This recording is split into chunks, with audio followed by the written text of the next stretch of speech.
Good morning दोस्तों। MS classes में आप लोग का फिर से एक बार स्वागत है। तो चलिए आज के वीडियो में आज का टॉपिक है मोस्ट इंपॉर्टेंट है, जो कि ला स्टूडेंट के लिए है। बहुत ही इंपॉर्टेंट सेशन है दोस्तों। जो भी एलएलबी फर्स्ट सेमेस्टर के लोग हैं, बहुत ही उनके लिए बहुत ही इंपॉर्टेंट है। उन्हीं के लिए है ये वीडियो। जो एलएलबी 3 ईयर फर्स्ट सेमेस्टर के लोग हैं, क्योंकि उनको क्या पढ़ना क्या नहीं पढ़ना। तो एग्जाम आ चुके हैं आप लोग के 24।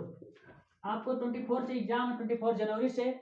जो फर्स्ट सेमेस्टर वाले हैं तो उनके लिए बहुत इंपॉर्टेंट है। जो लखनऊ यूनिवर्सिटी से है वो 24 का एग्जाम है, 24 का एग्जाम है। बाकी अदर यूनिवर्सिटी के लोग भी हैं, तो अगर सिलेबस सही है, सिलेबस ऐसा ही रहेगा, तो उनके लिए भी ये सेशन बहुत इंपॉर्टेंट है, बहुत ही इंपॉर्टेंट है। तो आज हम लोग पढ़ेंगे, जैसा कि ज़्यादा चर्चा ना करते हुए। तो आप लोग न्यू ईयर मना चुके होंगे अच्छे से, बढ़िया से, तो आप पढ़ाई में जुट जाइए अच्छे से और पूरी तरह से मेहनत करिए मेरे दोस्त, क्योंकि अब एग्जाम करीब आ चुका है। एग्जाम करीब आ चुका है, क्योंकि एग्जाम जब आ जाता है तो हड़बड़ाहट हो जाती है कि क्या पढ़ना है क्या नहीं पढ़ना। तो उसी से रिलेटिव मैं आपको बताऊंगा कि आपको 10 से 20 क्वेश्चन करवा मतलब बता दूंगा, उसी से आपको पढ़ना है, उसी में से क्वेश्चन पूछा भी जाएगा, उससे बाहर कुछ नहीं जाएगा मेरे दोस्त। तो लास्ट तक बने रहेगा वीडियो में, तभी आपको समझ में आने वाला है बढ़िया से और अच्छे से। तो चलिए अब ज़्यादा बात करके नहीं, तो टॉपिक पे शुरू करते हैं, क्या चीज़ें क्या नहीं। तो जैसा कि शुरू करने से पहले ये फैमिली लॉ का है, ये बता दूं मैं। फैमिली लॉ से पारिवारिक बिल जो है, ये फोर्थ पेपर है, पेपर नंबर 4 है ये आपका। जैसे कि 3 पेपर मैं आपको बता चुका हूं, तो उसको अगर जो लोग वीडियो नहीं देखे होंगे जा करके देख लीजिएगा, जो है मेरे चैनल पे वो पढ़ा है ऑलरेडी। तो ये फर्स्ट सेमेस्टर को कैसे पढ़ना है कैसे नहीं पढ़ना है, इसके बारे में मैं एक क्वेश्चन है। ये क्वेश्चन कौन कौन सा क्वेश्चन पढ़ना है आपको, बहुत लोगों को नहीं पता होता, बहुत लोग दिक्कत होती है, क्योंकि लेट एडमिशन कराते हैं, नहीं समझ में आता है। और बहुत लोग क्लास नहीं कर पाते, मजबूरी रहती है दोस्तों, क्योंकि उनको जॉब भी करना, क्लास भी करना है। ये अल्लाह का कोई फील्ड नहीं, कोई क्रिएटर एरिया नहीं है कि इतने ईयर तक पढ़ सकते, चाहे जब आप पढ़ें। तो इसलिए मैं सोचा, बहुत लोगों ने दोस्तों लोगों ने भी कहा, बहुत जो है बच्चे भी हैं, बहुत लोगों ने, बहुत सब लोगों ने भी कहा, हमसे बड़े जो हैं, मतलब सारे ही हमारे हैं, तो उन लोगों ने भी कहा। तो इसीलिए मैं ये क्वेश्चन तैयार किया हूँ। 10 से 20 क्वेश्चन है, बहुत ही इंपॉर्टेंट है, करीबन 15 से 15 क्वेश्चन होंगे। आपको इसी के बीच से पढ़ना है। आपको 100% कह रहा हूँ, 100% तो गारंटी नहीं ले सकता, लेकिन मैं जहां तक है कि आपका इसी के बीच से क्वेश्चन बनेगा आपका, इससे बाहर मतलब कुछ नहीं होगा दोस्तों। सिर्फ इतना ही पढ़े, आपको सेमेस्टर 100% क्लियर होगा। 100% तो नहीं, बाकी क्लियर होगा, अच्छे नंबर से क्लियर होगा।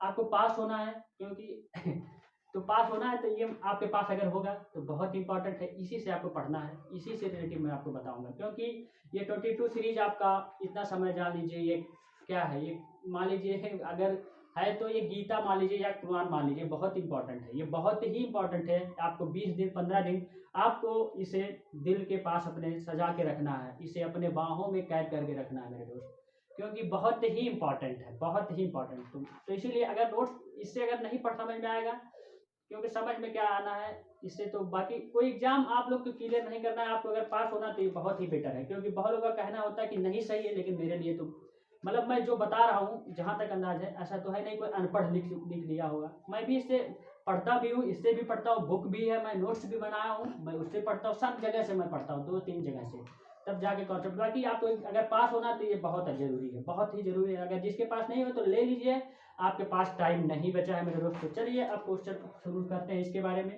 ज़्यादा हो गया। तो शुरू करने से पहले 2 लाइन का कोटेशन है, उसे देख लीजिए अच्छे से बढ़िया से। तो चलिए देखता हूँ। अगर सच्ची मोहब्बत करना है तो क्या दोस्तों, ऐसा मत समझ लेना मोहब्बत करना है, मोहब्बत की बात नहीं कर रहा हूँ अभी, देखिए। तो अगर सच्ची मोहब्बत करना है तो किताबों से कीजिए मेरे दोस्त। किससे कीजिए? किताबों से। आपकी जीत निश्चित होगी, क्योंकि कहा गया है कि सच्ची मोहब्बत की जीत निश्चित होती है मेरे दोस्त। ये पुराने जमाने के लोग ने कहा है, ये कहा भी गया, ये हकीकत भी है कि सच्ची मोहब्बत की जीत हमेशा हमेशा होती है। बाकी यहाँ नहीं यहाँ तो ये जान रहे हैं। तो ये आपको जो है क्या करनी है, ये किताबों से मोहब्बत करिए। मोहब्बत अगर करना है तो किताबों से कर लीजिए। अभी अगर आप मोहब्बत किए हैं तो कोई बात नहीं है, कोई जो जबरदस्ती नहीं है कि बुक से ही करिए। अरे करिए, आपकी लाइफ है, आप अपने तरीके से जीजिए, जी लीजिए। मतलब लेकिन मैं कहना चाहता कि आप लोग अभी भूल जाइए, 1 महीने के लिए कसम से भूल जाइए, क्योंकि मैं ज़्यादा मोहब्बत प्यार के बारे में जानता नहीं हूँ, क्योंकि मुझे तो ऑलरेडी ज़्यादा कुछ पता नहीं है। बाकी मैं आपको बता दे रहा हूँ कि आप लोग अगर कर भी रहे हैं किसी दूसरे से, टाइम वेस्ट मत करिए, क्योंकि ये जान लीजिए फिर दोबारा कोई काम है ये। अगर अगर आप इससे एक बार मोहब्बत कर लिए तो ये ज़िंदगी भर आपका साथ देगा। अरे करिए, वो भी बात अलग है, लेकिन ऐसे लोगों से करिए जो आपको कोऑपरेट करे, जो आपको मोटिवेट करे, मतलब अच्छे से हो, दोनों लोग अच्छे हो, जैसे करे या करी जो भी हो लड़की हो या लड़का, दोनों लोग के लिए ये है, जान लीजिए। तो अच्छे से करिए, मतलब अच्छे लोग अपने कैटेगरी वाइज में करिए, क्योंकि उनसे जो है बेनिफिट मतलब अच्छा मिले, लाभ मिले। ऐसा लाभ नहीं पढ़ाई से रिलेटिव लाभ, ऐसा मत सोचिएगा। तो इसलिए अब एक महीना आप लोग छोड़ दीजिए मोहब्बत और प्यार, और इसी बुक से मोहब्बत कर लीजिए, बोल दीजिए अपनी मोहतरमा से, या जो भी आपके मतलब वो हो, मतलब लड़कियों के लिए पता नहीं क्या कहा जाता है, नहीं जानते, तो उनसे कह दीजिए कि आप एक महीना के लिए मुझे टाइम दे दीजिए, मैं एक महीना इस बुक से मोहब्बत करूंगा, इस 22 सीरीज से। एक महीना मेरे दोस्त, एक महीना नहीं, 20 दिन बचा है, अब एक महीना मैं कह रहा हूँ, बाकी 20 दिन ही बचा है। मान लीजिए एक महीना, मान लीजिए एग्जाम उग्जाम उसमें होगा तो 1 से 1.5 महीना में एग्जाम उग्जाम सब आपका आज से खत्म हो जाएगा। तो 1 से 1.5 महीना कह दीजिए कि मुझे इसी से मोहब्बत है, इसी को अपना लीजिए। 100% कह रहा हूँ दोस्तों, अच्छा नंबर आएगा, बढ़िया से आएगा। तो चलिए अब इससे शुरू करने से पहले तो आपको मैं बता दूं कि ये बहुत इंपॉर्टेंट है, इसे आपको दिखा चुका हूँ, देख लीजिए अच्छे से बढ़िया से, अगर नहीं है जिसके पास वो जा करके ले ले। अगर इससे नहीं समझ में आएगा, किसी भी प्रॉब्लम होगी किसी भी सब्जेक्ट में, अगर नोट से आइएगा तो मुझे जरूर संपर्क करिएगा। मेरे जो है डिस्क्रिप्शन बॉक्स में लिंक दिया गया है, व्हाट्सअप नंबर भी है, टेलीग्राम चैनल लिंक भी दिया गया है, आपको मैं बताऊँगा, पूरी तरह हेल्प करूँगा, क्योंकि मेरा हेल्प करना ही मेरा कर्तव्य है, मेरे दोस्तों मेरी ज़िंदगी है, जान लीजिए। तो चलिए अब ज़्यादा बातें नहीं करेंगे हम लोग। तो अब फैमिली लॉ के परिवार के फोर्थ पेपर नंबर 4 है फैमिली लॉ। तो इसमें 2 पार्ट बचे हैं, मतलब बांटे गए हैं 2 पार्ट। ये एक हिंदू होता है, एक मुस्लिम होता है, एक हिंदू लॉ एक मुस्लिम लॉ, तो 2-2 यूनिट करके बांट दिया गया है। फर्स्ट और सेकंड यूनिट में आपका हिंदू लॉ है, इसके बाद जो है थर्ड और फोर्थ यूनिट में आपका जो है क्या है, मुस्लिम लॉ है। तो चलिए एक एक क्वेश्चन को आप लोग पेन और कॉपी लेकर के बैठ जाइए अच्छे से। अगर नहीं है पेन कॉपी नहीं है तो ऐसे एक A4 साइज पेपर ले लीजिए, क्योंकि मैं इसी के सहारे पढ़ता हूँ। मैं एक बंडल ऐसे खरीद लाया हूँ बढ़िया से, अच्छा से, 200 रुपये में मिल जाएगा, 220 या 200 में बढ़िया रहता है ये। क्योंकि अगर एग्जाम के टाइम मैं इस ऐसे ही क्वेश्चन नोट कर लेता हूँ, मोस्ट इंपॉर्टेंट जो रहते हैं ऐसे दीवार पे चिपका देता हूँ अच्छे से बढ़िया से, क्योंकि वो लोग वो हाईलाइट रहते हैं, वो हमेशा हमें दिखते हैं कि हमको इतना ही पढ़ना है। बाकी PDF और नोट्स तो बहुत ज़्यादा पढ़े हैं लोग, नहीं पढ़ पाते हैं, तो ये हाईलाइटेड रहती है। तो नोट्स बहुत ज़रूरी है, बाकी PDF से मत पढ़िएगा दोस्तों, PDF बहुत बेकार है, जान लीजिए। तो चलिए एक एक क्वेश्चन अब आप लोग के बीच में मैं डिस्कस कर रहा हूँ। तो यूनिट फर्स्ट से आपको क्या पढ़ना है क्या नहीं पढ़ना है, तो नोट डाउन जरूर करिएगा, कॉपी पेन निकाल लीजिए अच्छे से बढ़िया से। नोट डाउन अगर आप करेंगे तो आपको ही बेनिफिट मिलेगा। चलिए देखते हैं। बाकी नहीं नोट डाउन अगर करना चाहते हैं तो इसमें आप लोग टिक कर सकते हैं, कोई जोर जबरदस्ती नहीं है, जिसके पास टाइम ना हो तो। चलिए तो क्वेश्चन नंबर फर्स्ट है, फर्स्ट यूनिट से, हिंदू कौन है व्याख्या कीजिए मेरे दोस्त। क्या है हिंदू कौन है, जो है उसकी व्याख्या कीजिए। ये पेज नंबर 25 से लेकर के 27 तक है। आपको पेज नंबर भी बता दे रहा हूँ कि ढूंढने में आसानी हो, बहुत लोग होते नहीं ढूंढ पाते, हो जाती है ऐसी गलतियाँ एग्जाम के टाइम। दिमाग हवा में रहता है, जान लीजिए, दिमाग हवा में, दिमाग में सारी जो चीजें आती है सब गायब। सेकंड क्वेश्चन है, हिंदू बीज के विभिन्न स्रोत कौन से हैं, जो रूढ़ व विधान का विस्तार पूर्वक वर्णन कीजिए। ये 27 से लेकर के 30 तक है पेज नंबर। अगला क्वेश्चन है इसमें, हिंदू विवाह एक पवित्र बंधन है, क्या यह सत्य है, विस्तार पूर्वक हिंदू विवाह के फलस्वरूप की व्याख्या कीजिए। ये पेज नंबर आपका 30 से लेकर के 32 तक है, ये यूनिट फर्स्ट में है, जो है ये हिंदू लॉ के बारे में बता रहा हूँ। क्वेश्चन नंबर 4 है, हिंदू विवाह अधिनियम 1955 के अंतर्गत एक वैध विवाह की आवश्यक शर्तें क्या है, विस्तार पूर्वक उल्लेख कीजिए, मतलब व्याख्या कीजिए या उल्लेख कीजिए। तो पेज नंबर 32 से लेकर के 35 तक है। उसमें जैसा ऐसा नहीं है कि यही क्वेश्चन आ जाएगा, सेम ही आ जाएगा, अरे इससे 2 से 3 4 रिलेटिव क्वेश्चन बचे, बाकी आंसर आपका ऐसा ही रहेगा। 100% मैं कह रहा हूँ आंसर यही रहेगा। आपको क्वेश्चन में थोड़ा बहुत घुमा देता, लोग नहीं समझ पाते क्या है क्या नहीं, तो इस आज जा करके उसमें देखेंगे, इसमें तो 3 से 4 तरीके से क्वेश्चन उसमें दिया गया, बाकी आंसर सेम ही है। अब यूनिट सेकंड देख लीजिए आप लोग, हिंदू विवाह अधिनियम 1955 के तहत पत्नी को मिलने वाले भरण पोषण संबंधी विधि की व्याख्या कीजिए। 52 से लेकर के पेज नंबर 54 तक है।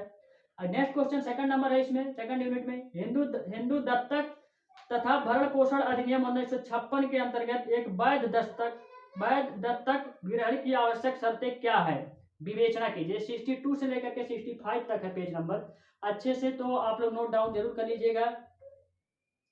तो क्वेश्चन नंबर 3 है, एक हिंदू अवयस्क के नैसर्गिक संरक्षक कौन है, क्या है, पिता की जीवन काल में ही माता नैसर्गिक संरक्षक हो सकती हैं। वसीयत संरक्षक की नियुक्त कौन कर सकता है? ये बहुत बड़ा क्वेश्चन है, बहुत इंपॉर्टेंट भी ये क्वेश्चन। 69 से लेकर के पेज नंबर 72 तक है, आप लोग जा करके उसको टिक कर लीजिए। तो ये हिंदू लॉ के इतने ही क्वेश्चन पढ़ने हैं, आपको सेमेस्टर क्लियर हो जाएगा, अच्छे नंबर से पाएंगे आप, अच्छा नंबर पाएंगे। 70 में से तो आप जहाँ तक है अगर अच्छे से पढ़ लेंगे, अगर पूरा एक बार टच कर लेंगे, एक ही बार अगर आप लोग पढ़ लेंगे, 1 से 2 बार इसको रट लीजिए, क्योंकि रट लीजिए आप। अब रटने का सिवा आप कुछ नहीं आपके बचा है, कोई चारा नहीं है मेरे दोस्त कि मैं आपको एक एक टॉपिक करके समझा सकता हूँ, नहीं है, क्योंकि अब टाइम नहीं है, टाइम बीत चुका है।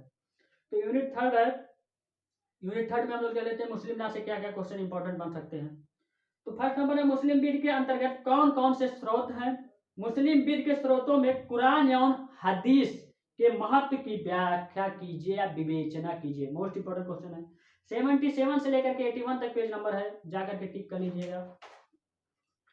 क्वेश्चन नंबर सेकंड है जो है थर्ड यूनिट में, मुस्लिम विवाह की परिभाषा एवं प्रकृति एवं उसके आवश्यक तत्वों का उल्लेख कीजिए। यौनागमन का विकल्प क्या होता है? ये 81 से लेकर के 86 तक पेज नंबर पे है। Most important question, most most most important है। इसके बिना क्वेश्चन जो है पेपर नहीं बनेगा मेरे दोस्त, 100% नहीं 200% गारंटी के साथ कहता हूँ, इसके बिना क्वेश्चन नहीं बनेगा पेपर। तो चलिए अगला क्वेश्चन है, मेयर की परिभाषा दीजिए एवं इसके विभिन्न प्रकारों की विवेचना कीजिए। या 95 से लेकर के पेज नंबर 98 तक है, मोस्ट इंपॉर्टेंट ये भी क्वेश्चन है। तो नेक्स्ट क्वेश्चन है, मुस्लिम विधि के अनुसार विवाह कितने प्रकार के होते हैं, उनके विशिष्ट लक्षण क्या हैं, ये याद कीजिए। तो 87 से लेकर के 89 तक पेज नंबर तक बहुत ही इंपॉर्टेंट है। तो यूनिट 4 में हम लोग देख लेते हैं, नहीं तो ज्यादा अच्छे से अगर आपको समझ में आ रहा है तो बोलिएगा, नहीं तो मैं आपको ये सेंड कर दूंगा, आपके पास सेंड कर दूंगा, PDF सेंड कर दूंगा इसका, आप लोग उससे देख लीजिएगा। अगर नहीं समझ में आ रहा है तो समझ में आ रहा हो, जहाँ तक इतने अच्छे से बता रहा हूँ, बढ़िया से बता रहा हूँ यार, एनर्जी लॉस कर रहा हूँ आपके लिए। तो चलिए देखिए, ऐसा कोई बात नहीं, एनर्जी लॉस कर रहा हूँ, ये मेरा कर्तव्य है, आपका कर्तव्य है पढ़ना, मेरा कर्तव्य है पढ़ाना, बताना, सब कुछ करना मेरा। तो चलिए यूनिट 4 से, मुस्लिम विधि के अंतर्गत तलाक का वर्गीकरण कीजिए, क्या दबाव में किया गया तलाक वैध है कि नहीं है? तो 98 से लेकर के 101 तक ये पेज नंबर पे है, जाकर के देख लीजिएगा। क्वेश्चन नंबर सेकंड है इसका, एक मुस्लिम महिला किन आधारों पर मुस्लिम विवाह विच्छेद अधिनियम 1939 के अंतर्गत विवाह विच्छेद प्राप्त कर सकती है? यह 101 से लेकर के पेज नंबर 105 तक है, इसे जरूर देख लीजिएगा। क्वेश्चन नंबर अगला है, पैतृकता की अभिस्वीकृति से आप क्या समझते हैं? आप अस्वीकृति के प्रभाव की व्याख्या कीजिए। मोस्ट इंपोर्टेंट क्वेश्चन, ये 2019 में पूछा भी गया, इसमें कई क्वेश्चन 2019-18 रिलेटिव पूछे भी गए हैं। मैं ऐसे नहीं बता दे रहा हूँ मेरे दोस्त, बहुत से यूनिवर्सिटी से रिलेटिव, बहुत से टीचरों से बात किया हूँ, मतलब बहुत 2 से 3 टीचर मैं बात किया हूँ। बाकी यूट्यूब हुआ, गूगल हुआ, मैं किताब भी पढ़ा हूँ, जो ऐसे पेपर में प्रीवियस ईयर क्वेश्चन भी किया हूँ कि ऐसे क्वेश्चन बन सकते हैं। तब दोस्तों ऐसा नहीं है कि मैं फर्जी में बता रहा हूँ, हवा में उड़ा रहा हूँ, ऐसी कोई बात नहीं है। तो चलिए अगला क्वेश्चन है, लास्ट क्वेश्चन, धर्मजता की अभिस्वीकृति के सिद्धांत की व्याख्या कीजिए। धर्मजता की स्वीकृति की अनिवार्य जो है शर्तें क्या है? ये मोस्ट इंपोर्टेंट ये भी क्वेश्चन है, बहुत जरूरी है। तो ये क्वेश्चन लास्ट था, तो 113 से लेकर के पेज नंबर 115 तक है, तो ये सब जरूर पढ़िएगा। तो आई होप है कि वीडियो अच्छा लगा होगा, अच्छे से आप लोग को समझ में आ चुका होगा क्या पढ़ना है क्या नहीं पढ़ना, बस बहुत आप लोग की डाउट क्लियर हो चुकी होगी। तो वीडियो को अधिक से अधिक शेयर करिएगा एंड दोस्तों के पास जरूर शेयर करिएगा, जो लोग इससे रिलेटिव अगर लास्ट स्टूडेंट है फर्स्ट ईयर सेमेस्टर के, चाहे जो यूनिवर्सिटी हो। तो बहुत इंपॉर्टेंट एक क्वेश्चन है, बहुत ही इंपॉर्टेंट मेरे दोस्त, अगर ये पढ़ लिए एक बार, मजाक नहीं कर रहा हूँ आपको, आपका सेमेस्टर बढ़िया नंबर से क्लियर हो जाएगा, बढ़िया नंबर से, अच्छे से और बढ़िया से।